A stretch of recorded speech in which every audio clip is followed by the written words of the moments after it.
বাড়িলতি রাজকচু এক চাষ চারা রোপণের কতদিন পর সার দিবেন? বাড়িলতি রাজকচুর জমিতে সার প্রয়োগ। বাড়িলতি রাজকচুর জমিতে কতদিন পর পর সার দেওয়া উত্তম?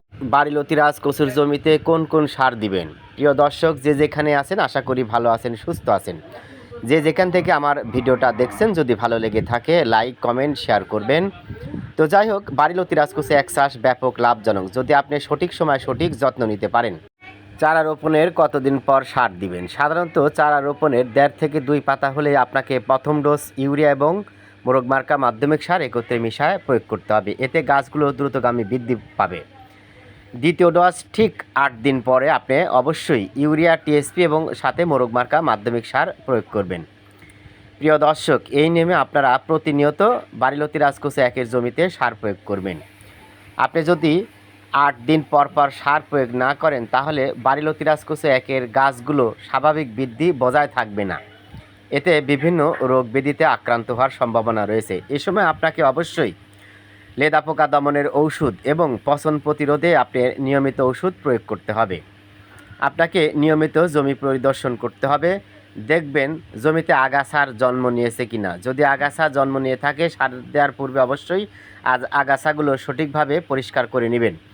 প্রিয় দর্শক, যদি সম্ভব হয় নিয়মিত আপনি জমিটা পানি শুকিয়ে দিবেন। এতে গাছগুলো সুস্থ সবল হয়ে উঠবে, অক্সিজেন পরিবহন ক্ষমতা আরও দ্রুতগামী বৃদ্ধি পাবে। যদি দেখেন প্রতিনিয়তই পানি বেঁধে থাকবে, তাহলে আপনাকে অবশ্যই নিয়মিত পচন প্রতিরোধে আপনাকে ওষুধ প্রয়োগ করতে হবে।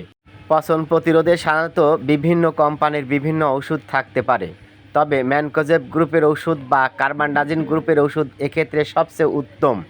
তাই আপনারা নিয়মিত সাধারণত 20 থেকে 25 দিন পর পর অবশ্যই পচন প্রতিরোধের ওষুধ প্রয়োগ করবেন। প্রয়োজনে আপনি লেদা পোকা দমনের ওষুধ মাঝে মধ্যে দেবেন। এতে বাড়িলতি রাজকচু একের গাছগুলো সুস্থ সবল থাকবে। যখন লতির বের হওয়া শুরু হবে, অর্থাৎ লতির ফলন চলে আসবে, এক্ষেত্রে আপনাকে অতি যত্ন নিতে হবে যাতে আপনি নিয়মিত লতি উত্তোলন করতে পারেন। সাধারণত 8 থেকে 9 দিন পর পর লতি কাটা হয় এবং যেদিন লতি কাটবেন অবশ্যই সেই দিন আপনাকে সার প্রয়োগ করতে হবে। প্রিয় দর্শক, যে যেখানে আছেন আশা করি ভালো আছেন, সুস্থ আছেন। আপনারা চাইলে বাড়িলতি রাজকচু এক চাষ করতে পারেন, কারণ অন্যান্য যে কোনো সবজির তুলনায় বাড়িলতি রাজকচু এক চাষ ব্যাপক লাভজনক। এই চাষাবাদে ব্যাপক সম্ভাবনা রয়েছে, কারণ যতই ঝড় বৃষ্টি হোক না কেন এই বাড়িলতি রাজকচু একের কোনো ক্ষতি হয় না। তাই বর্তমানে বাংলাদেশের বিভিন্ন জায়গায় বাড়িলতি রাজকচু এক চাষ ব্যাপক জনপ্রিয়তা লাভ করেছে। প্রিয় দর্শক, ভালো বীজ ভালো ফসল যারা বাড়িলতি রাজকচু একের অরিজিনাল বীজ, ফুল, পোয়া বা চারা পেতে চান, ভিডিও স্ক্রিনে ফোন নাম্বার দেখছেন, এই নাম্বারে কল করুন। আপনাদের চাহিদা এবং প্রত্যাশা অনুযায়ী ইনশাল্লাহ আপনাদের দ্বার প্রান্তে আমরা বাড়িলতি রাজকচু একের অরিজিনাল বীজ সরবরাহ করতে প্রস্তুত আছি। ভালো থাকবেন, সুস্থ থাকবেন।